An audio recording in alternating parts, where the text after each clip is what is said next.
This is Chris from Chris Hannon Creative, and I just want to talk really quickly about some of the best ways I found to build trust with a client. Trust is like the most valuable thing you can establish with anybody, right? And equally so in work as in regular life. And so here are three of the top things I do to try to make sure I'm beginning to set up that trust and that foundation at the very beginning of any new relationship with a client. So the first thing I like to do is what I call make them feel like they're heroes.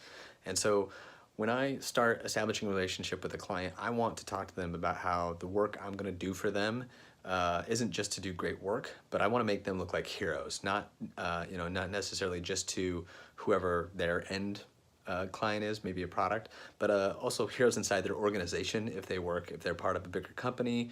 I want to make them a hero in their industry. Anything I can that's going to help them, make them understand that I want to make them succeed and that's my job. It's not about me getting that credit, it's about making sure that I'm their secret weapon. And so I like to sort of lay that foundation at the beginning of any relationship, and I might not necessarily say that directly, like, I want to make you feel like a hero. But I try to make sure I set up the context of what we're going to try to achieve together to really set them up to be the main focus of what's going to happen. Another thing I like to do is address their fears. And so this takes a little bit of thinking about what is your client thinking about when they first meet you. They're thinking, are you and your team, are you the right people to be doing this job? Are you capable? Are you gonna get stuff done on time? Are we gonna be able to work together? So I find, that's something that's always going to be on a person's mind when a person or a whole other team, when you meet them and start working with them.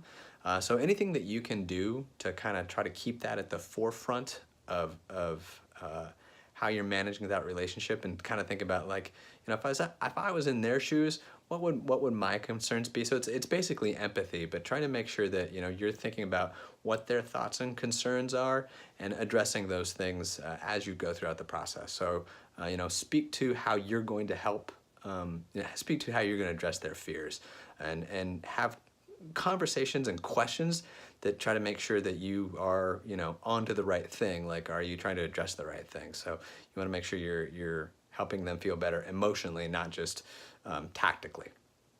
And the last thing I like to do is it's called attunement, and this is a really simple thing.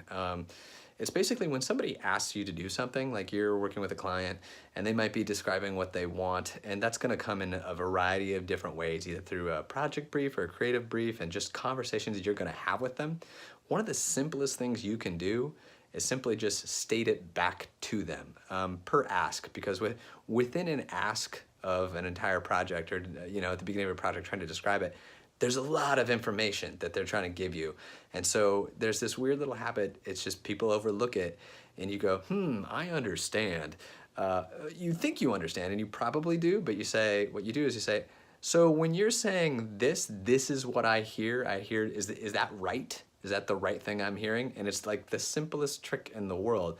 But when I'm in a room with people who are much better at this skill than I am, and are just really powerful thinkers and colleagues of mine who are just really good at their job, that simple skill is one of the things that no matter how good they get at their job, they still do that every time. And it's this amazing simple thing that I watch happen.